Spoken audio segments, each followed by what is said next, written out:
Bonjour, ici Sylvain Martins. Aujourd'hui, je vais vous parler du HTML et du HTML5. Donc, premièrement, le HTML5. C'est la nouvelle version du HTML. Presque tous les navigateurs la supportent. Et donc, nous allons apprendre à l'utiliser, car c'est la nouveauté. Et donc, premièrement, quand on commence avec le HTML, on fait notre document. Puis le HTML, comme ça nous dit sur W3School, le site du HTML, euh, il nous dit pour le doctype, il y a juste une sorte de déclaration, c'est celle-ci. Donc on va la copier.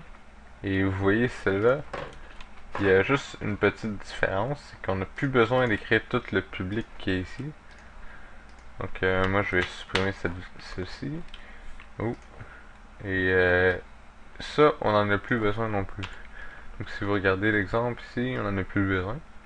Donc ce qui est parfait pour nous, ça nous en fait moins écrire. Et je vais juste enregistrer ça. Tuto.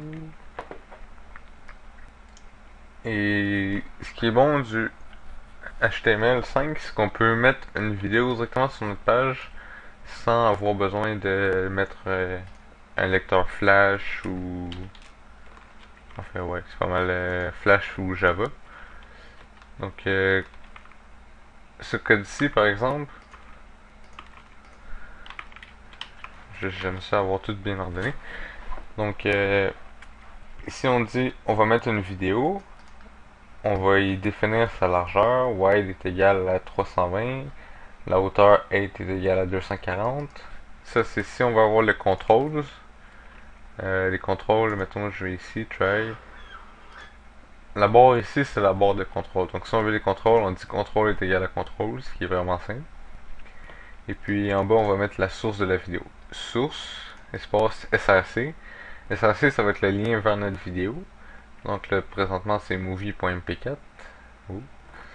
Ok. Et le type, ça va être vidéo slash l'extension MP4. Et puis ceux en dessous, c'est la même chose, mais avec OGG puis WebM. Ça, c'est dans le fond ce qu'on dit, c'est tu vas lire cette vidéo-là. Si elle n'est pas compatible avec le navigateur, tu vas lire celle d'en dessous. Si celle-là non plus n'est pas compatible, tu vas lire celle d'en dessous. Et puis finalement, si celle-là n'est pas compatible, tu vas afficher ce texte-là qui dit que son navigateur ne supporte pas le vidéo tag. Donc ça c'est vraiment simple. Et puis ensuite on va apprendre, mettons, à mettre une image sur notre site. Donc si on ouvre une balise, on va marquer image, ou ING pour image, oui. Donc on va marquer espace SRC pour le lien de l'image, égale nos deux guillemets. On peut aller chercher notre image, on va aller chercher notre beau logo de Google. Donc je prends le lien, je vais le mettre ici. Ici on pourrait marquer 8 puis wide. Donc cette image là, wide c'est 275, hauteur 95. Puis finalement pour une image, en dernier il faut le backslash. Puis ici notre pour fermer la balise, oui. Désolé. Pourquoi ça va? Attribut, oui, en effet. Donc ici ce qu'on va mettre c'est espace alt.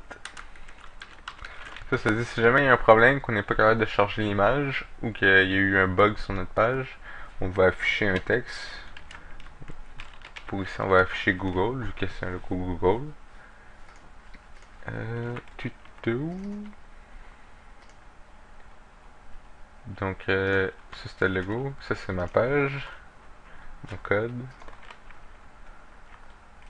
Puis ici on va marquer le titre de la page Hello World. Donc ensuite on va apprendre à faire un lien. Un lien on écrit A. Ici entre les. On ouvre une balise A. On fait une nouvelle balise pour fermer la balise, la première balise qu'on a fait qui est A. Entre les deux on va écrire un texte pour un test. ça va être le texte qu'on va cliquer, ça va amener sur notre lien. La page, pour un lien, on va écrire href.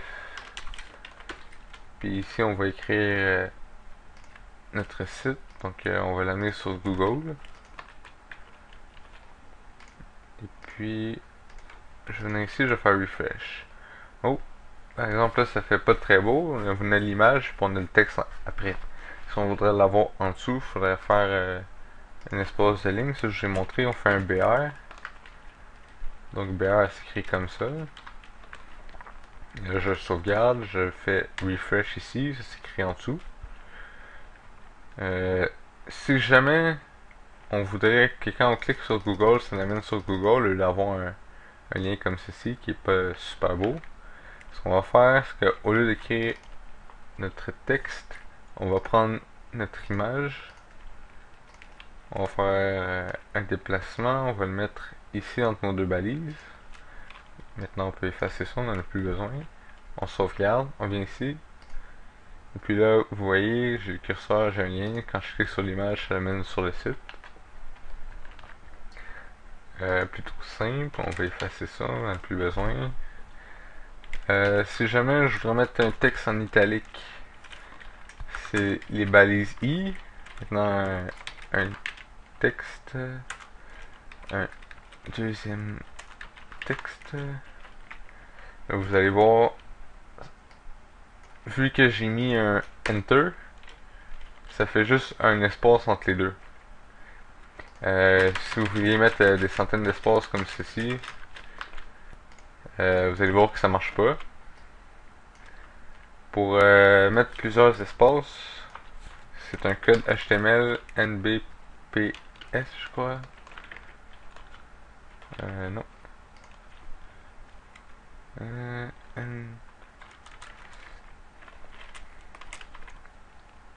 NBSP, oui. NBSP. Parce que j'utilise pas souvent ça, mais j'utilise du CSS. Je vais vous montrer plus tard. Là. On peut avoir une meilleure précision avec le CSS. Et si jamais vous voudriez faire un saut de ligne encore une fois, c'est le BR.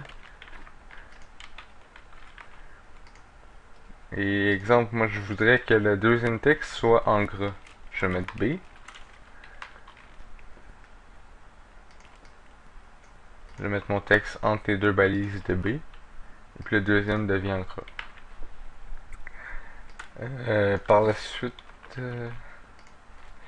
ici on pourrait mettre un background. Non, non, c'est faux. On va mettre un style. Un background. Image.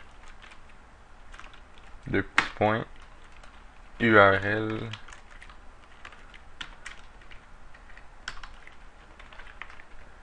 Puis ici on pourrait mettre notre ligne, notre image Google qui sera dans le background. Donc quand je fais refresh, on va avoir notre background comme ceci.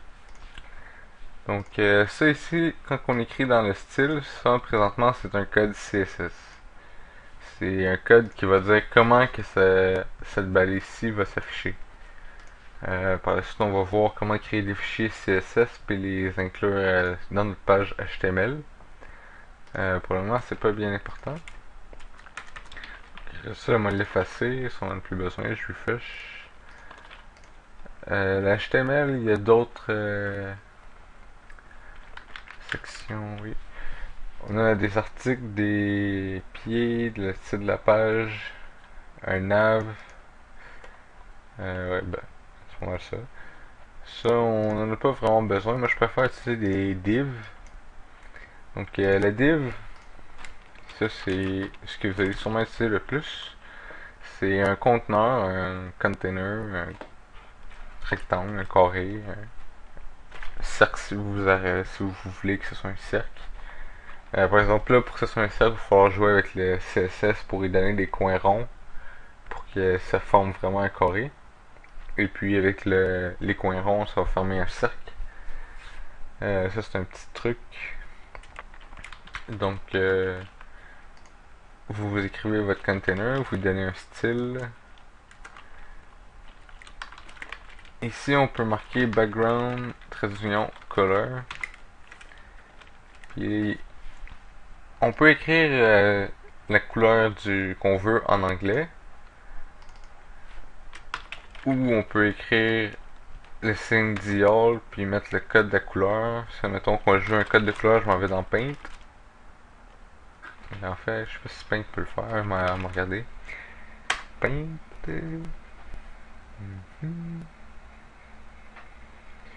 Je clique sur modifier couleur.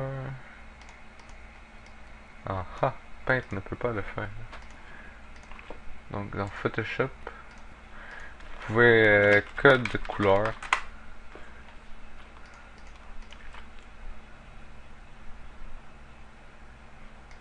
Donc oui, vous pouvez aller chercher vos couleurs comme ça. Vous pouvez aller chercher le code de la couleur. Moi, normalement, j'utilise Photoshop. Donc ici, vous allez marquer le point virgule pour dire qu'on a fini cette commande-là de background color. Donc quand je refresh, ça donne ça, mon div. Par exemple ici, oh, ok, ma souris bug un peu.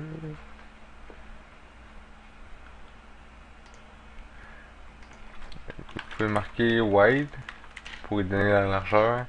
Vous mettons 200 px pour pixels, puis mettre le point virgule pour qu'on ait fini celle-là. 8, 2 petits points, 200 px, ça va être un carré parfait. Je vais ici, je fais refresh, ça donne ceci. Si je veux en mettre un autre à côté, je vais faire copier-coller. Là, vous allez voir, ça va le mettre en dessous. Mais moi, je le veux à côté. Donc ici, float. Donc ça, c'est où est-ce qu'il est collé, il va être collé à gauche. Là, si on veut qu'il soit collé à l'autre gauche, il faut que l'autre aussi soit collé à gauche. Lui est collé à gauche sur la page, puis il va se coller à gauche sur l'autre qui est collé à gauche ici. Exemple, je voudrais un espacement entre les deux, je peux dire une marge, margin, trait d'union, left, parce que je veux que ce soit à gauche la marge. Je vais mettre 10 pixels, 10 px, point virgule. Ici je fais refresh, ça me donne ceci.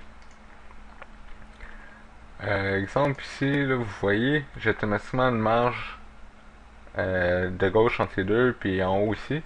Si on n'en veut pas, il faudrait en mettre un style sur notre body. Margin. Donc, quand il n'y a pas de trait d'union à côté, ça va être automatiquement gauche, droite, en haut, en bas. Ici, on va marquer 0 px. On va sauvegarder, venir ici, faire refresh.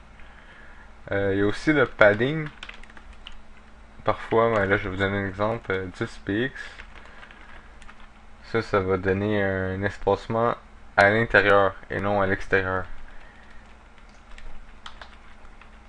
Exemple, ici j'aurais mon texte il est collé. Si je voudrais qu'il soit espacé, je mettrais un padding. Padding left 10 px.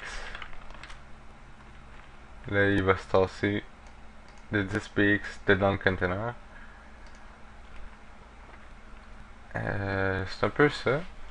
On va voir un peu plus détaillé. Dans le fond, on va apprendre un peu plus le CSS dans les prochains tutoriels. Donc, merci, à la prochaine.